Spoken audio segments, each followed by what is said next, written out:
C'est incroyable. Ce sport est magique, ce sport est unique. On a vécu des émotions, alors surtout quand tu es supporter de City ou du Real, tu es passé par toutes les émotions ce soir. On va revenir, on va prendre le temps de parler des points faibles du Real ce soir, notamment la défense, des points forts, l'attaque, et surtout, tu t'en sors ce soir avec un but d'écart, 4-3, le suspense est garanti, le match retour va être titanesque, et on en parlera sur la chaîne évidemment. Donc voilà, on va prendre le temps d'en parler et c'est parti pour le débrief. OneFootball nous accompagne une nouvelle fois pour parler du Real Madrid ce soir. Si vous voulez toute l'actu du Real Madrid, et l'actu va être bouillante entre les mercatos, entre la Ligue des Champions, entre le titre de champion en Liga, c'est le moment de télécharger l'application, c'est 100% gratuit, le lien est en description. Alors, au bout de 10 minutes de jeu, quand tu vois le début de rencontre, tu te dis le Real va se faire couper en deux. Ça va être une véritable boucherie pour plusieurs raisons. Ce Real, et ça je le dis depuis longtemps sur la chaîne, n'est pas habitué à recevoir autant de pressing. En plus de ça, en face, tu as un homme qui s'appelle Guardiola. Guardiola, il a dit quelque chose en conférence de presse. Il a dit « J'ai toujours aimé Madrid ». Mais en fait, c'est un menteur. Parce qu'il a oublié un mot dans sa phrase. Il a toujours aimé massacrer Madrid. C'est un Catalan. Moi, je l'aime pas. Je le respecte. C'est l'un, si ce n'est le meilleur entraîneur du monde. C'est un Catalan. Il déteste Madrid. Il déteste la Castille. Il déteste le pouvoir à Madrid. Et donc, s'il peut massacrer le Real Madrid, il va pas se gêner. Et ce soir, là où il a progressé, c'est que d'habitude, contre le Real, contre l'Atlético, contre les clubs espagnols, il aime montrer sa suprématie. Il aime montrer sa supériorité tactique en faisant des coups de génie. En tentant des coups de génie. Ce soir, il a été pragmatique. Et ça, je le remarque depuis l'an passé, où ils ont été en finale contre Chelsea. Il est beaucoup plus pragmatique que par le passé. Et résultat, Manchester City est quand même devant, est quand même bien parti pour aller une nouvelle fois en finale de Ligue des Champions. Donc, quand tu as le pressing de Manchester City associé à la tactique de génie de Guardiola, le Real Madrid est complètement dépassé. Parce que ça partait dans tous les sens, le danger venait de Foden, de Mahrez, de Bruyne, de Bernardo Silva, qui se plaçaient entre les fameux semi-espaces, c'est-à-dire entre les joueurs, etc. Tactiquement, le Real n'était pas prêt pour ce genre de rencontre, et on a vu quand même la différence aujourd'hui, il faut être honnête, qu'il y a entre Manchester City et le Real Madrid. Le score aujourd'hui de Madrid est très flatteur. Pour moi, objectivement, après une telle rencontre, s'il y a 5-1 pour City, c'est normal. Parce que le Real marque sur des exploits individuels. Benzema, le premier but qu'il va mettre, c'est un exploit. Il transforme les miettes en or. Il relance le Real après que Manchester City ait loupé à plusieurs reprises la balle du 3-0. Et Pep Guardiola le savait à ce moment-là. Si tu n'abats pas la bête qui est malade, donc en l'occurrence Madrid, tu vas le payer plus tard. Il le savait, il connaît le Real par cœur. On l'a vu, foudrage contre Mahrez. Foudrage pour la balle de 3-0. Quelques minutes plus tard, réduction du score signé Karim Benzema. Alors au niveau de la compo, on avait quand même quelques doutes concernant Alaba, Casemiro, Mendy. Finalement, Mendy et Alaba étaient titulaires. Donc comme quoi, je vous avais dit dans l'avant-match, attention, on ne sait pas pour Alaba et Casemiro. Bon, Casemiro était trop juste et Alaba également puisqu'il est sorti à la mi-temps. Et aujourd'hui, la défense a été tout bonnement catastrophique. Donc pas habitué, certes, à subir un tel pressing, mais au niveau de la relance, au niveau des gestes défensifs, je n'ai jamais vu Militao ce soir être aussi nul que ça. Ça a été un véritable clown. Alors par moments, son jeu aérien a soulagé le Real, mais mis à part ça, ça a été boulette sur boulette. Mendy n'était pas aligné, Carvajal a concédé 2 buts parce que selon moi, quand tu as Foden qui mesure 1m60 et qui marque un but de la tête en passant dans ton dos, c'est qu'il y a un problème. Et de toute façon, Guardiola avait bien ciblé ce problème.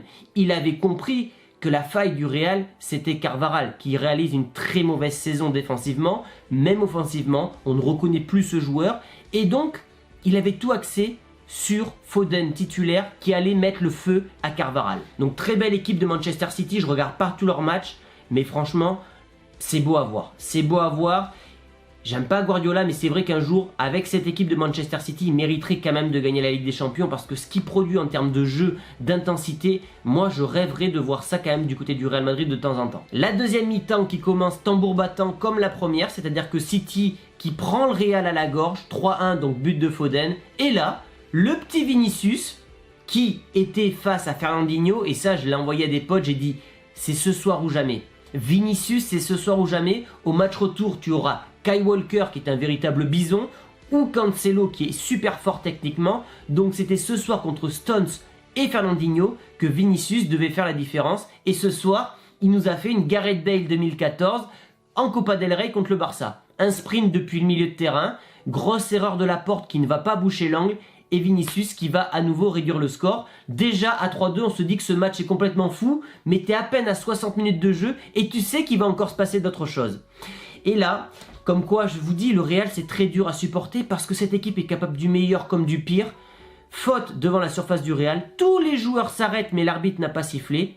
Un joueur continue, ce joueur c'est Bernardo Silva qui va mettre une minace à Courtois. Courtois qui ce soir m'a quand même globalement déçu puisqu'il n'a fait absolument aucun arrêt. On en parlera dans les tops et les flops en fin de vidéo. Et comment ne pas parler de cette panenka, de ce but de Benzema qui, je rappelle, a loupé je crois déjà 4 pénaltys cette saison. Il restait sur 2 pénaltys manqués en championnat. Et bien sûr, il n'a pas pris de risque. Et comme Zidane l'avait fait face à Buffon en Coupe du Monde, c'est-à-dire que Buffon connaissait par cœur Zidane au niveau des tirs au but, il avait décidé de faire une panenka et ce soir, il était en manque de confiance. Il ne savait pas s'il devait tirer à gauche ou à droite. Il était un peu stressé, ça se voyait. Et là, il fait une panenka zidanesque. Donc c'est incroyable le calme qu'il a eu finalement pour faire un tel geste. Les coronesses qu'il a eu pour faire un tel geste. 4-3, le Real s'en sort très bien dans cette rencontre. J'ai pas les expected goals, mais franchement, je suis sûr que normalement le score, ça doit être 5-0, 5-1, 4-1... quelque chose comme ça. Le Real s'en sort très bien. Il faut être heureux du score du Real ce soir. Et je me dis qu'après ce match-là, où tu aurais dû être mort, dès le match aller, le Real est toujours en vie. Après avoir après être passé par miracle contre le PSG, après avoir souffert contre Chelsea, j'ai l'impression qu'une histoire est en train de s'écrire avec en point d'orgue Karim Benzema qui va aller chercher son ballon d'or. Et je ne serais pas étonné que le Real se qualifie en finale la semaine prochaine. Mais bien sûr, on aura le temps d'en reparler sur la chaîne.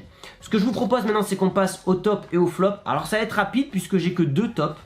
Les 2 tops sont tout simplement Benzema, homme du match, nouveau doublé en Ligue des Champions, meilleur buteur de la Ligue des Champions. Et si on se souvient bien d'une règle, le meilleur buteur de la Ligue des Champions est tout le temps ballon d'or. Sauf l'année dernière, c'était Lewandowski.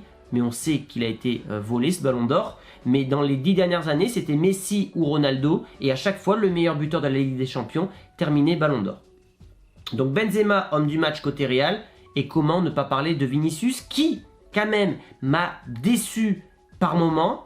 Mais il relance ce Real. Il fait un exploit individuel. Cet exploit, c'est cette espèce de feinte pour dribbler le joueur. Cette feinte qui réalise tous les dimanches ou tous les samedis en Liga. Cette fois, elle est passée contre un Fernandinho à la cave, 37 ans. Tant mieux pour le Real. On va passer au flop et là, il y en a quand même pas mal. Kroos. Je ne comprends pas que Toni Kroos puisse jouer un match dans une telle intensité pendant 90 minutes. S'il y avait bien un joueur à ne pas titulariser, un joueur à faire sortir à la mi-temps ou à l'heure de jeu, c'était Toni Kroos. Le jeu sans ballon de l'Allemand, il est nul. Il ne sert à rien, il ne fait pas de pressing, il est toujours en retard dans son placement. Alors bien sûr, balle au pied, il est très fort. Techniquement, il est supérieur à la moyenne, donc il va faire des passes magnifiques, etc. Mais son jeu sans ballon a cruellement porté défaut au Real ce soir. Carvajal, point faible, mais tu peux rajouter Alaba qui a été mauvais, mais il était blessé, et Militao. Militao, je suis déçu parce que je pensais qu'il serait un peu le leader de cette défense dans l'agressivité qui avait tellement manqué contre Chelsea. Et c'est vrai que depuis 3-4 matchs, Militao me déçoit un petit peu. J'espère qu'il va se ressaisir la semaine prochaine. Rodrigo. Alors Rodrigo, je suis déçu parce que pour moi, il y avait des choses à exploiter ce soir, notamment dans le dos de Zinchenko. Il était rapide, il est rapide, il était surtout en confiance. Carlo le savait. Et il a mal exploité le peu d'occasions qu'il a eu, donc assez déçu de Rodrigo, comme je suis déçu de Valverde. Valverde, voilà, je trouve qu'il a été assez transparent ce soir. Je m'attendais à mieux. Alors bien sûr, en face, tu avais De Bruyne, Silva, Rodri. Tu avais quand même peut-être le meilleur milieu du monde. Mais quand même, je trouve qu'on ne l'a pas vu. Apporter sa puissance, sa verticalité comme d'habitude. Et enfin, est-ce que je dois mettre Courtois? Je ne sais pas. C'est vous qui me direz ça dans les commentaires. Mais il n'a pas fait beaucoup d'arrêts. Alors il ne peut pas grand-chose sur les buts. Je suis d'accord avec vous. Mais on a connu mieux. Thibaut Courtois nous habituait à mieux. Donc voilà les amis, Je suis satisfait du résultat, satisfait que le Real soit encore en vie ce soir contre ce monstre de guerre qu'est Manchester City.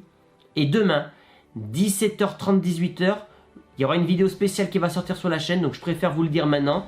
Mettez la cloche, c'est important pour la chaîne et je compte sur vous dès demain.